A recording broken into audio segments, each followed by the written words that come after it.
오늘도 각 가정에서 하나님을 예배하는 사랑하는 성도 여러분들에게 우리 주님의 은총과 평안이 함께 하시기를 기도드립니다. 지난달 24일 미국의 영화 제작자요 억만장자였던 스티브 빙이라고 하는 사람이 자신의 그 27층 아파트 발코니에서 떨어져서 55세의 삶을 마감하게 됩니다.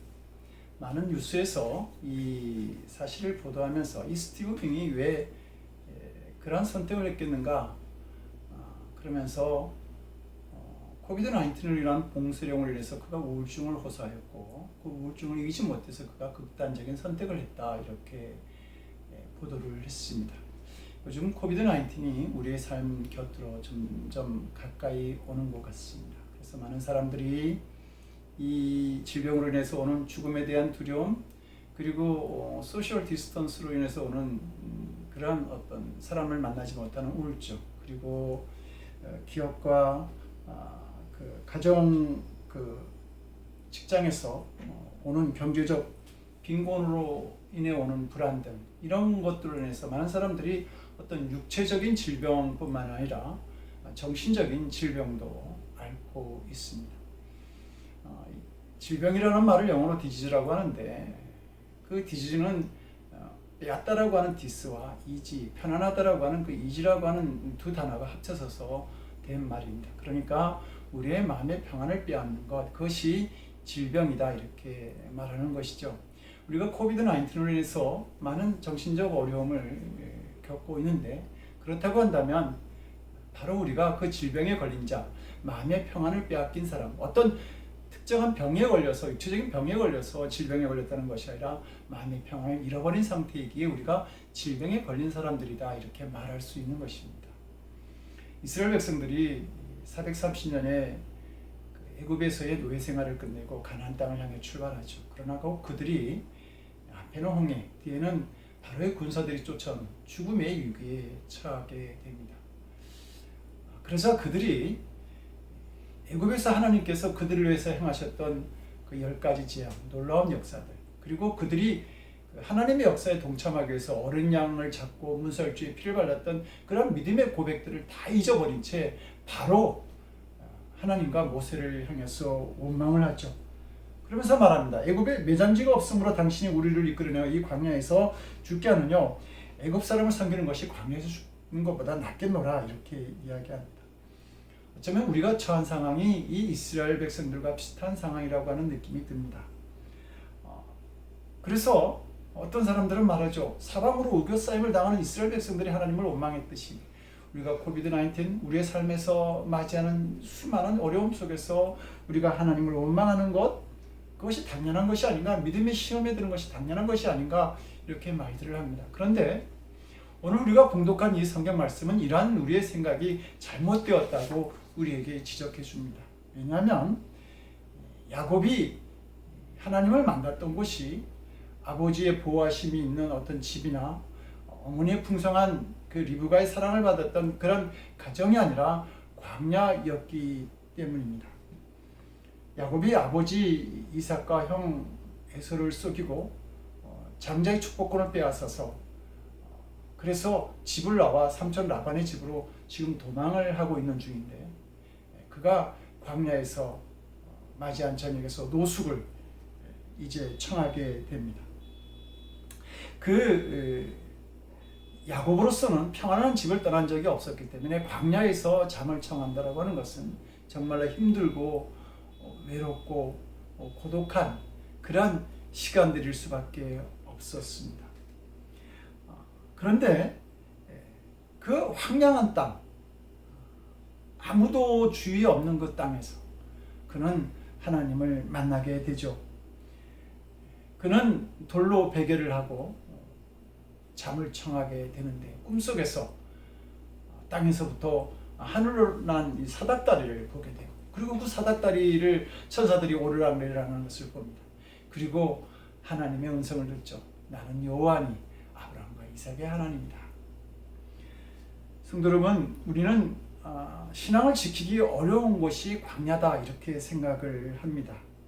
그러나 우리가 명심해야 될 것은 기도하기 어렵고 믿음을 고백하기도 어렵고 하나님을 만나기도 힘들 것만 같은 이 광야가 실은 그 하나님이 우리와 만나 주시는 장소라고 하는 것입니다. 광야는 하나님을 만나는 은혜의 장소요, 우리의 삶을 회복시키시는, 체험하시게 하시는 그런 기적의 땅이 된다고 하는 것이죠. 김중건 목사님은 어릴 때 그 불꽃놀이를 하던 동생이 불에 타서 죽는 그런 것을 직접 목격하게 된다. 그리고 얼마 후에 또 다른 동생이 벌목 현장에서 놀다가 나무에 깔려서 죽는 일을 경험하죠.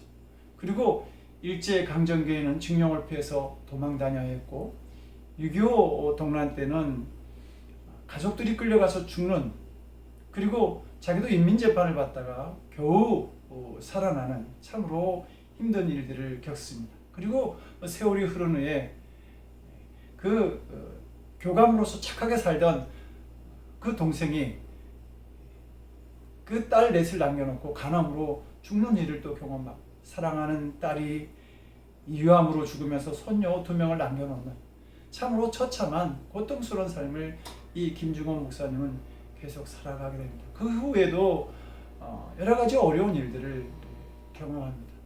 그래서 그는 나중에 그 일들을 이렇게 생각을 하면서 말하기를, 정직하게 고백하면 나는 하나의 얼굴로는 웃고 하나의 얼굴로는 운다.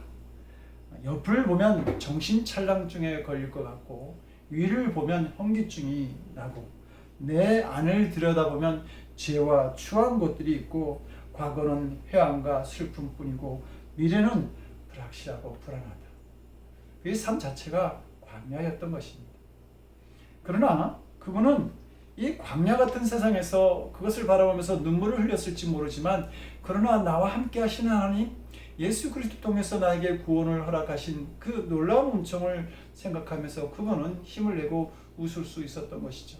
그리고 그 은혜 가운데서 그는 한국 대학생 선교회인 CCC를 창립하고, 그리고 그가 그 총재로 있는 동안에 약 30만에 가까운 대학생들이, 청년들이 그 CCC에서 예수님을 만나고 그리고 복음의 사역자로 거듭나는 일들이 일어났던 것입니다.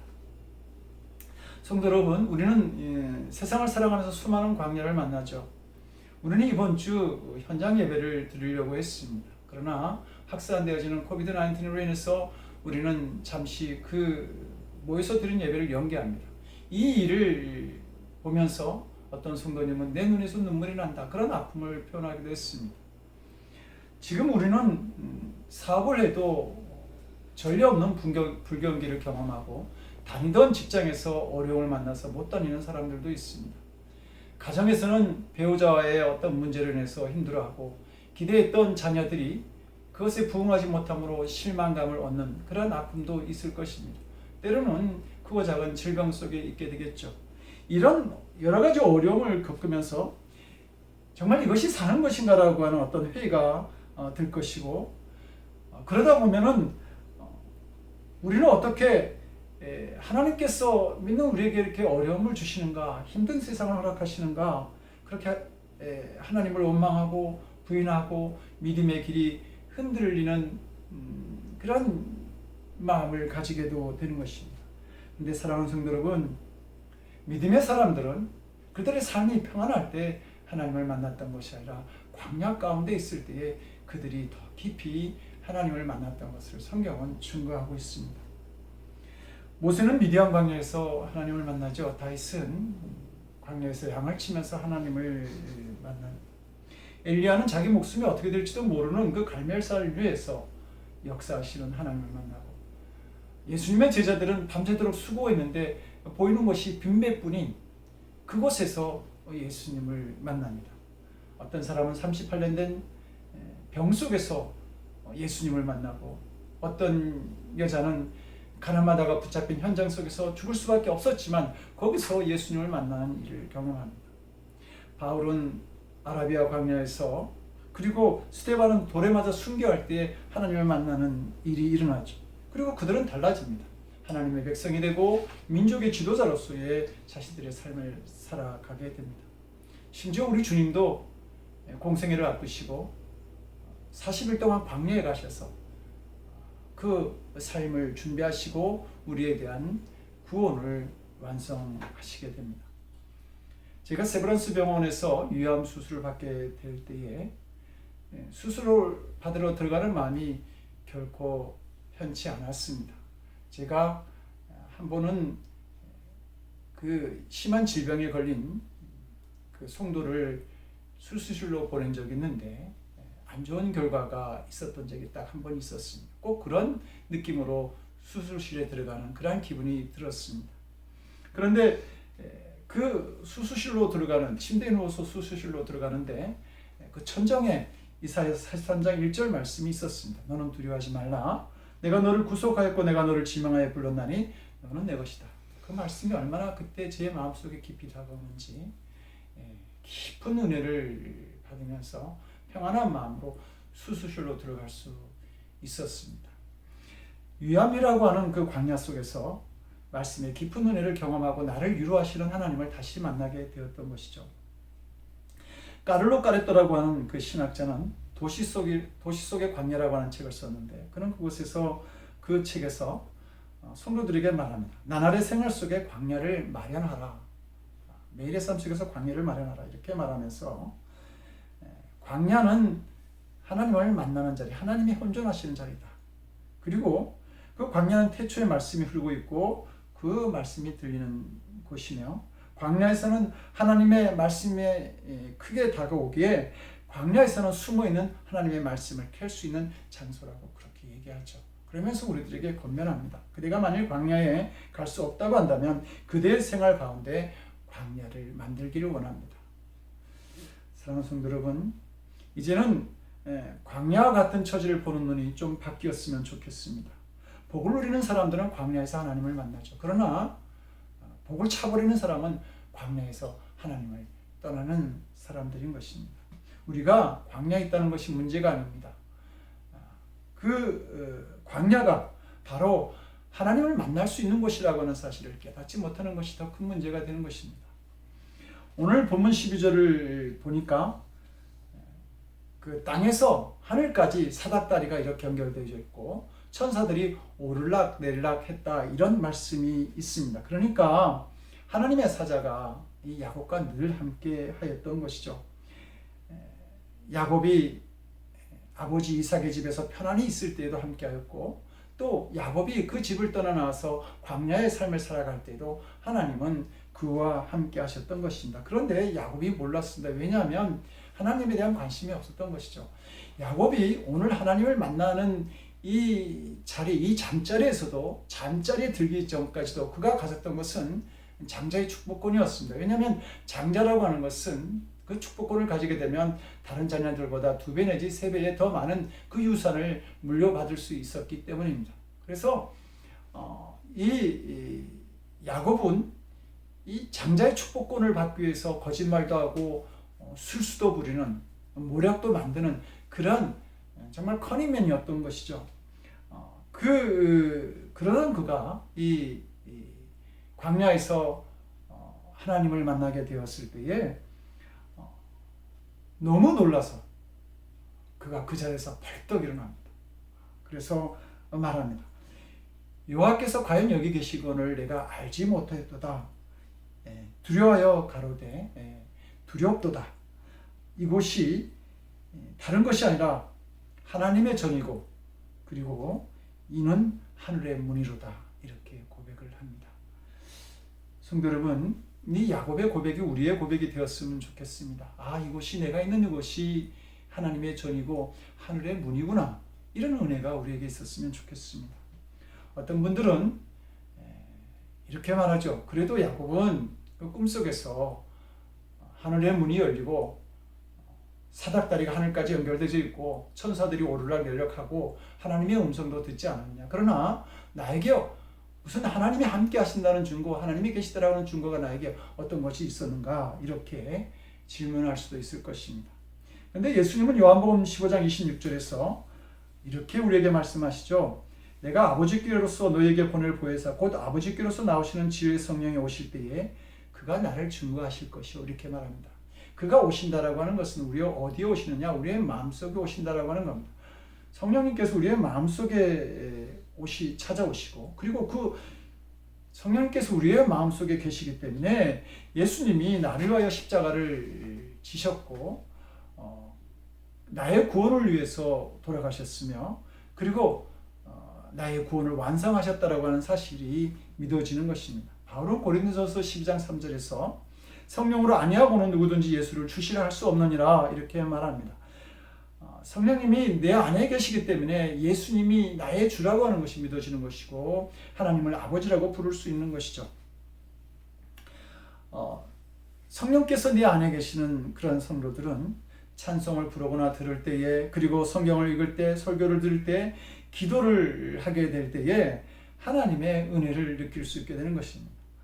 성령께서 마음에 계시는 성도들은 예배 드리지 못하거나 기도 드리지 못할 때, 또 예물을 드리지 못하거나 하나님께 불순종할 때에 마음에 하나님께서 책망하시는 그러한 것을 알게, 영적인 본능으로 알게 되는 것입니다. 성령께서 함께하고 계시는 사람은 하나님을 위하여 살고자 하는 소원도 마음에 가지게 되는 것이죠. 만약에 여러분들의 마음속에 그런 어떤 은혜가 있고 또 책망하는 소리도 들리고 하나님을 위한 소원을 가지게 된다고 한다면, 그렇다고 한다면 여러분들은 야곱보다 더 놀라운 체험을 하고 있는 것입니다. 왜냐하면 야곱은 저 하늘에 계신 하나님을 만났지만 여러분들은 여러분 안에 계신 하나님을 지금 만나고 체험하고 있기 때문입니다. 그러므로 우리들이야말로 우리가 있는 자리에서 벌떡 일어나서 여호와께서 과연 여기 계시거늘 내가 알지 못하였도다, 이것이 바로 하나님의 전이고 하늘의 문이구나라고 하는 어떤 믿음의 고백이 있어야 되는 것이죠. 성령 하나님께서 내 안에 계시다라고 하니까 또 이렇게 말하시는 분도 있습니다. 성령 하나님께서 내 안에 계시다라고 하지만 그러나 나의 상황은 하나도 달라진 것이 없습니다라고 불평할 수 있죠. 오늘 야곱이 하나님을 만난 후에 야곱에게 어떤 달라진 것이 없습니다. 야곱이 사막의 추위를 피하라고 따뜻한 옷이 주어진 것도 아니고, 자기를 죽이고자 하는 형이 야 이제 화목하자 이렇게 화친의 의사를 보내온 것도 없습니다. 단지 야곱은 여기에 하나님께서 함께 하신다라고 하는 그런 확신이, 함께 하시는 하나님에 대한 확신이 생긴 것 뿐입니다.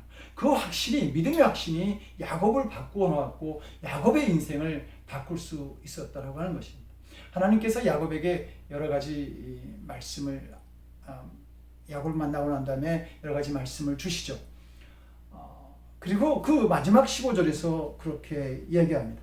내가 내게 허락한 것을 다 이루기까지 너를 떠나지 아니하니라. 너를 떠나지 아니하겠다. 이 약속이 야곱에게만 주신 약속이죠. 예수님께서 부활하시고 승천하실 때에 그 제자들과 그 사람들에게 주시는 약속이 있지 않습니까? 볼지어다 내가 세상 끝날까지 너희는 누굽니까? 제자들입니까? 우리들도 거기에 포함되는 사람들입니다. 너희와 항상 함께 있으리라. 이렇게 야곱에게 주신 하나님의 약속이 우리에게도 있다라고 하는 것입니다. 그렇다고 한다면 그 하나님이 나와 함께 하시는 것이고, 그리고 그 말씀을 붙들고 하나님이 나와 함께 하신다라고 하는 그 말씀을 붙들고 살아간다라고 한다면 야곱이 가졌던 인생의 변화가 우리의 삶 속에서도 나타날 수 있다라고 하는 것입니다. 코비드-19를 만나면서 오히려 교회에 더 많은 헌금이 들어온다라고 말씀하시는 목사님도 있습니다. 그리고 더 하나님께 감사한다라고 하는 성도들도 만나게 됩니다. 그들은 광야 속에서 더 많은 함께 하시는 하나님의 은혜를 경험하고 있기 때문입니다. 성도 여러분, 그러므로 너무 쉽게 힘들다, 어렵다 이런 약한 소리를 하지 않았으면 좋겠습니다. 성도에게 있어서 광야라고 하는 것은 축복의 자리이기 때문이죠.